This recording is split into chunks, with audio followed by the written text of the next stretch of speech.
I'm Jill Nussinow. I'm a registered dietitian, a cooking teacher, and a cookbook author. I live in Santa Rosa, California, and I care about healthy eating because I care about how people live their lives. People are going to live a healthier, happier life if they eat well. If people are sick, they don't enjoy their lives. I really want everyone to have as much energy as I do. On a scale of 1 to 10, as far as healthy eating goes, I'd say most days I'm around a 9.5. There are some days I'm a 10 plus, and then there are other days that I'm a 7. But most days I'm a 9.5. As far as a story that indicates about healthy eating, family, love, so on, when I was young, I had the opportunity to have my grandparents visit fairly often. They didn't live too far away. My grandfather had a heart attack when he was in his mid-40s, and he was one of the first people to go to Duke University and be put on the rice diet, Dr. Kempner's rice diet. And my grandmother went too, and she learned how to prepare healthy food for my grandfather. And when they would come to visit, my grandmother would bring special food for my grandfather. Because I was the oldest grandchild, I always got to sit next to my grandfather, and I got to eat some of his special food. My grandmother was a great cook, and she would make tomato sauce, baked potatoes, special vegetables. Whatever my grandfather had, I loved to eat. So I have to attribute my love of healthy eating to my grandmother through my grandfather. He wasn't quite as fond of it as I was, but that's probably because he had it every day. Pet peeves, healthy pet peeves. Well, people saying that they can't eat healthy because it takes too much time. Now, I just don't understand that. It takes time to not eat healthy too. If you go to fast food, it isn't always that fast, and we know it's certainly not that healthy. So if you took a trip to the store and you bought food, even if you bought frozen brown rice and you bought frozen vegetables and you bought bags of salad mix, it would be far better than eating food that's prepared in the world that you don't even know what happened to it. My second pet peeve is people saying, I can't afford to eat healthy. Well, can you afford to be sick? Can you afford to go to the doctor? Can you afford to take prescriptions every day? Because that is what ends up happening to people who don't eat well and say, I can't afford it. It takes a lot of time to deal with bad health. And you don't feel good, and not feeling good is a big problem. If I were queen for a day, what would I do? Well, I go by the name the Veggie Queen, so I'm queen every day. And what I really would want if I were queen for a day, I would wave my magic wand, and people would all eat a very healthy meal. For me, that would be something like brown rice and lentils and vegetables. But I want people to see what it's like to eat real food that's easy to make, that tastes great, and leaves you feeling pretty good, as opposed to a lot of the food that doesn't. So magic wand, queen for a day, Veggie Queen. How about more vegetables every day for everyone? My message to other people about healthy eating is, if you want to have as much energy as I do and feel as good as I do, eat more vegetables, eat more real food, toss out that white stuff, and come with me on the Veggie Queen adventure. Healthy eating Eureka Moment. Well, generally I have had a lot of these over the years. Probably the biggest one that I've had, I'd have to say when I was teaching people about sprouts. I started teaching them about the seeds that they put into their sprouter, that they soak.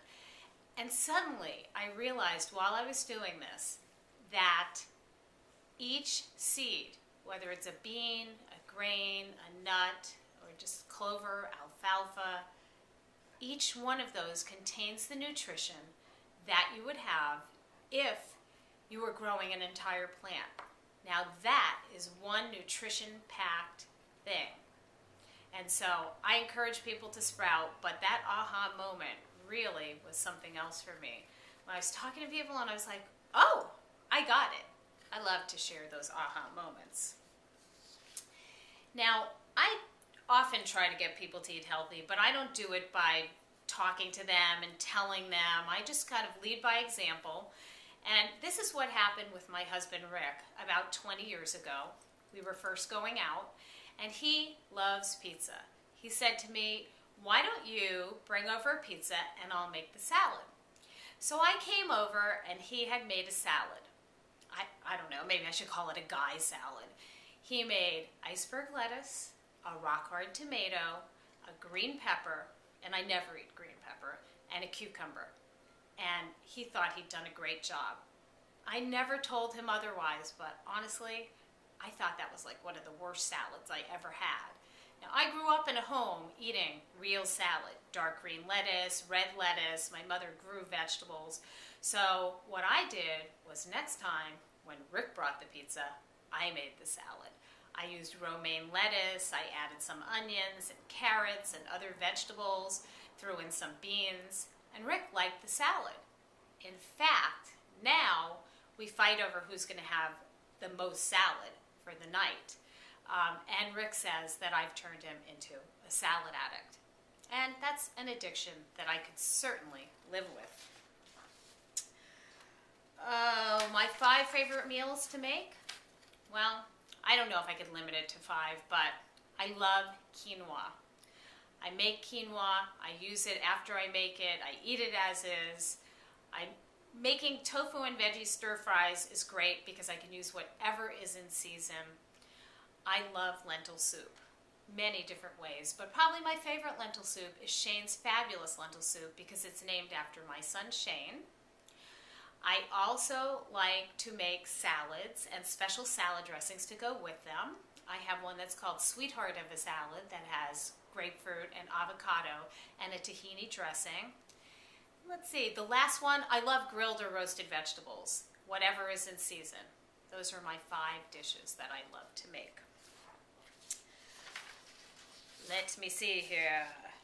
The best thing I ever ate. You know, that is such a hard question because I don't know that I can narrow it down to the best thing I ever ate. I would have to say summer's coming up, and so it would be the best things I've ever eaten. And the best thing I ever ate is probably the last one I ate. It could be the English pea that I popped open yesterday and had, you know, the sweetest little peas that there were. But in the summer, I love fruit. My friend Ellen has 2 cherry trees. I love being among the branches and picking cherries, eating as many as I want. My friend Barbara has an orchard and she has apricot trees, which are amazing. But my favorite of hers is little green, they're not green. They're called white nectarines, but they have a green tinge. Incredibly ugly, beautiful, delicious, sweet, perfumey, drip down your arms, delicious. But I really love going to pick figs at my neighbor Carl's. I can climb up on the ladder in the morning when it's still cool. The dew might be on the figs. I can look up. I can survey the branches. I can look for a deep purple fig, slightly wrinkly skin. I can reach over. I can grab it. I can touch it. I can make sure that it's got the right squish factor. And then I can pick it. I can put it in my mouth, bite through that outer part, get to the creamy, sweet, gooey, seedy, crunchy inside, and have that just melt in my mouth. But the best part is, I'll get to pick another one. And that's what I really love, eating lots of delicious things. My favorite guilty pleasure? Well, you know, at first I thought it was chocolate. But then I realized that there's no guilt in chocolate because it's filled with antioxidants. So of course, everybody can eat chocolate and get away with it. No guilt.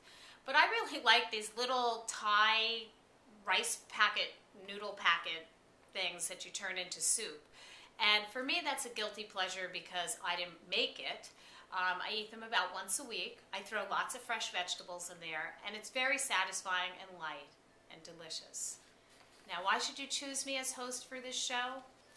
Well, I'm energetic, I'm enthusiastic, I have a sense of humor. People of all ages like me, usually. I'm a registered dietitian. I can take complex nutrition information and turn it into tasty, delicious, and easily digestible bites.